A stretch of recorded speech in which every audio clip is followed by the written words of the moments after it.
Kreu i prokurorisë së posaçme Altin Dumani ka folur gjerësisht për punën e SPAK, hetimet ndaj zyrtarëve të lartë dhe marrëdhëniet institucionale me politikën në një intervistë për emisionin Trialog me Alba Alishanin. Ai theksoi se SPAK funksionon mbi bazën e ligjit dhe provave pas një dallim politik apo emrash të mëdhenj, duke nënvizuar se askush nuk është i paprekshëm përballë ligjit.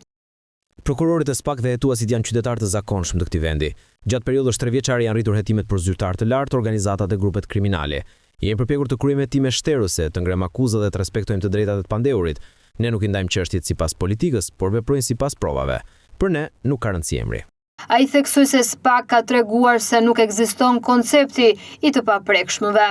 SPAK ka treguar se nuk ka të paprekshëm pavarësisht pozicionit që ata mbajnë, politik apo publik. Për prokurorët e SPAK është e rëndësishme që ata të kenë hetime të suksesshme. Për të konsideruar i suksesshëm, në këto 6 vite duhet presim edhe vendimet e gjykatave të formës së prerë dhe atëherë të gjykojmë më ftohtë dhe të jemi më realist në veprim. Kemi zyrtarë të lartë, shumë të lartë, të mesëm dhe të ulët, të cilat janë deklaruar fajtor me vendimet të formës së prerë të gjykatave.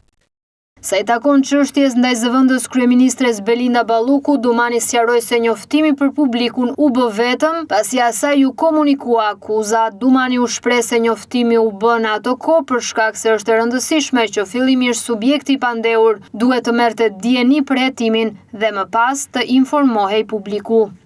Sa i takon informimit publikut lidhur me çështjet në hetim, ne jemi shumë të kujdesshëm sepse qëllimi ynë kryesor është të ruajmë integritetin e hetimit, të mos dëmtojmë hetimin.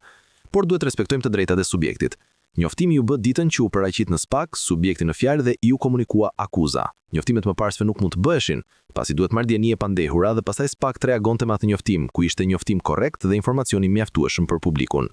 Ndërsa për diskutimet në media lidhur me refuzimin e një takimi me kryeministrin Edi Rama, kreu i SPAK sqaroi se takimet me përfaqësues të pushteteve janë vetëm në kuadër formal dhe institucional. Takimet e prokurorisë posaçme me përfaqësues të pushteteve janë formale, institucionale. Takimet të tjera nuk ka patur.